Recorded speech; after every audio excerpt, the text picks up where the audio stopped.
मनोता की मूरत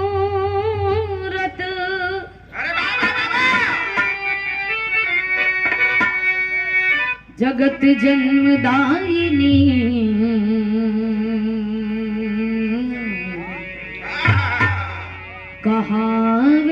कहावेली माई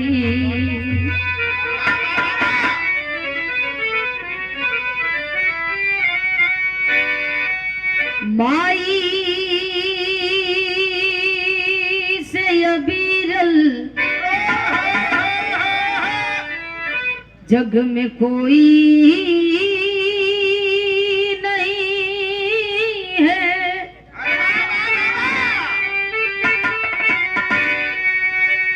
यह सृष्टि के गुलशन सजावेली माई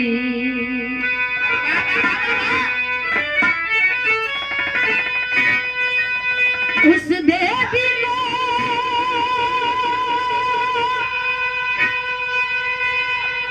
नमन करते वो जो खन करें अपने आंचल में झूला झूलावे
मास्टर साहब संकेत करत हन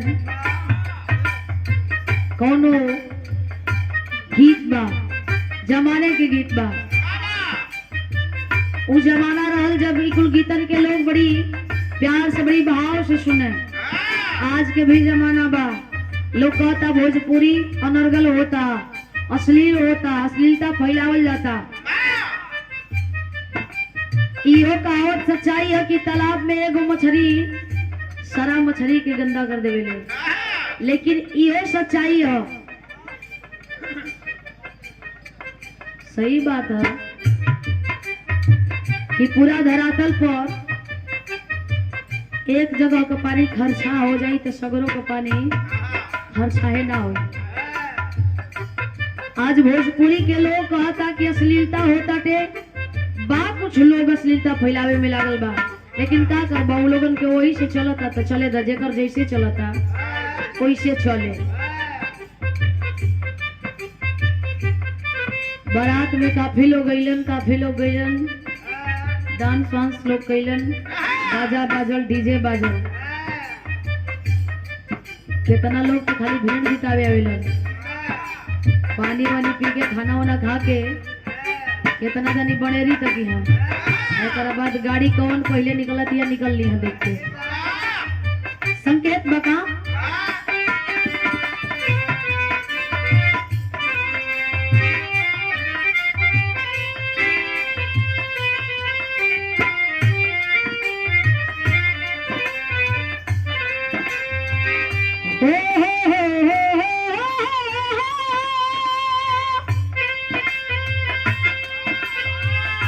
हो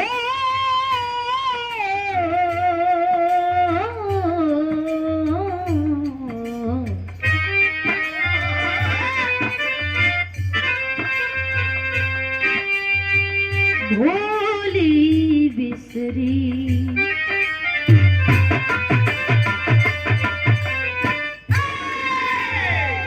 प्रेम कहानी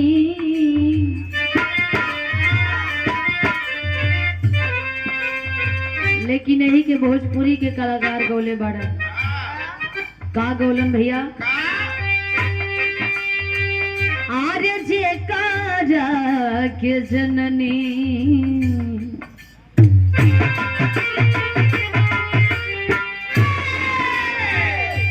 यही जनों से ज्यादा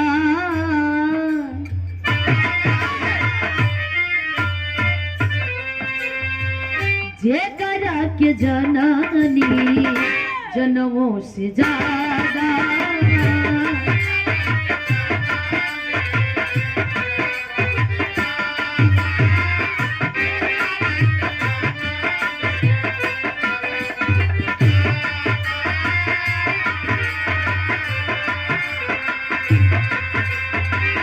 जे करा के जननी जनों से ज्यादा उहे आज बात लेवे के इरादा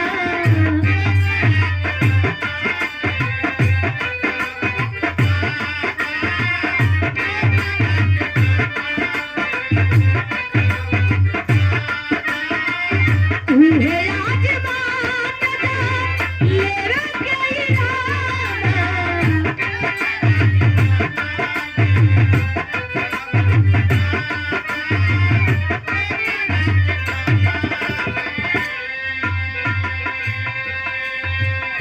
डायरेक्ट भाव पे ज्यादा बात ना आज उहे माई के बदौलत ही महफिल सजल बा अगर वो जन्म देवे वाली माई ना होती तो कहीं ना कहीं महफिल ना सजल हुई वो माई जन्म दे के अपने बेटवा के पाल पोस के बड़ा करके कामयाब बनावेली सपना सजावेली बेटवा दुल्हन ले आवे खातिर जात बा नजर उतार के भेजेली कि जैसे जात रहो हसत लाल हसत लेके दुल्ही नहीं आ बा आज दुल्हे राजा के बदौलत ये पूरा महफिल में टेंट तम्बू बाजा साउंड डीजे गवैया जितना लोग जुटल बड़न सब दुल्हे राजा के बदौलत ए लिए उनके आज के महफिल के बादशाह कहल जाला प्रभु से यही कामना करो कि रिश्ता में मधुरता प्यार स्नेह बरकरार रहे एक लाइन माई के का